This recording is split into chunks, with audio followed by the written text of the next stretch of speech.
For decades, when many people hear the word Somalia, they think about drought, food shortages, humanitarian assistance, and foreign aid. But recently, inside a hotel in Mogadishu, Somalia's prime minister stood in front of investors, farmers, government officials, and development partners and delivered a very different message. His name is Hamza Abdi Barre, Prime Minister of the Federal Republic of Somalia. And what he said should make every African pay attention. According to the Prime Minister, in 2025 alone, Somalia spent approximately 2.2 billion US importing food from other countries. Today, roughly 75% of the food Somalia consumes is imported, while only around 25% is produced locally. Think about that. A country with millions of hectares of agricultural land is spending billions outside its borders every year simply to feed itself. And Somalia is now saying this cannot continue. Prime Minister Hamza Abdi Barre put the challenge simply: Somalia must move from importing its food to producing its own food. And perhaps this story is not only about Somalia. Perhaps it represents a much bigger conversation taking place across Africa. How long can Africans continue depending on the rest of the world for products that Africans can produce themselves? And more importantly, what happens when Africa starts seeing its dependence on import not simply as a problem but as a business opportunity? This is Africa Profit Stories, and today we are going to Somalia. On August 11, 2026, Somalia opened its second National Agri-Food Investment Summit, known as NAFIS 2026, at the Jazeera Palace Hotel in Mogadishu. The summit brought together government officials, farmers,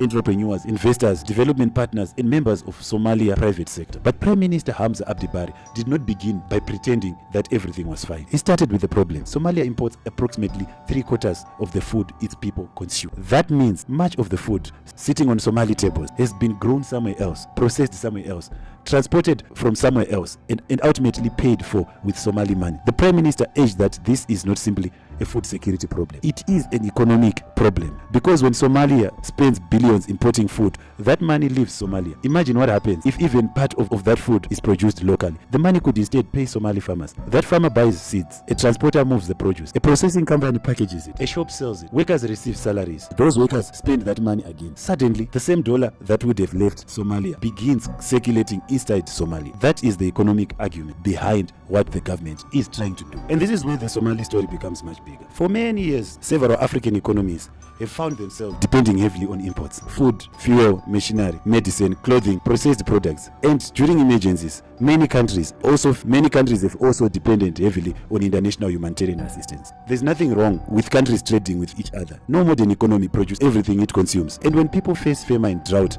or a disaster, humanitarian assistance can save lives. But there is a major difference between receiving help during an emergency and building an entire system that remains permanently dependent on somebody else. Somalia's message today is increasingly about moving beyond the vulnerability. And at the summit, Prime Minister Barre described the direction as moving from emergency to resilience. That sentence is important because self-resilience does not mean Somalia suddenly closes its borders. It doesn't mean Somalia must stop trading. It means building enough productive capacity that the country is not completely exposed every time something happens outside its borders. Because imagine Somalia depends heavily on food from other countries. Then war breaks out, shipping routes are disrupted, global prices start to increase, a major producing country experiences drought. Suddenly, something happening thousands of kilometers away becomes a food security problem in Mogadishu. This is the danger of excessive dependence. And Somalia is saying we need to produce more ourselves. So this is where the story gets interesting, because Somalia is not a country without agricultural resources. According to the Prime Minister's address, Somalia has more than 8.5 million hectares of arable land, yet only a small portion is being fully utilized. The country has the Juba and Shebele rivers. It has groundwater, it has livestock, it has different agricultural zones. So the question is not simply does Somalia have land? The question is, can Somalia turn the land into productive commercial agriculture? Because having fertile land and having a successful agriculture industry are two very different things. Farmers need irrigation, they need tractors, they need fertilizers and quality seeds. They need finance, they need roads, they need storage, they need cold rooms, they need processing facilities, and perhaps most importantly, they need reliable markets. The government acknowledged many of these obstacles at the summit. Prime Minister Barre said Somalia wants investment in farms, irrigation, machinery, storage, cold chains, processing, packaging, and certification. When I look at Somalia importing $2.2 billion worth of food, I see two different stories. First story is obvious. Somalia is too dependent on imported food. But the second story is more interesting. There is already a $2.2 billion market. The customers already exist. People are already spending the money. The question is simply who is producing, what What are they buying? Today, much of that production happens outside Somalia. But imagine Somalia entrepreneurs beginning to capture even a small percentage of the market. Not necessarily billion-dollar company. A farmer producing vegetables, a business operating commercial greenhouses, a company producing animal feed, a refrigerated transport company, a grain storage business, a flour mill, a milk processing company, a fruit processing operation, a packaging manufacturer, an irrigation company, a tractor leasing business, a cold storage warehouse. These businesses become important when a country moves from importing food towards producing food. And the opportunity does not necessarily end with Somali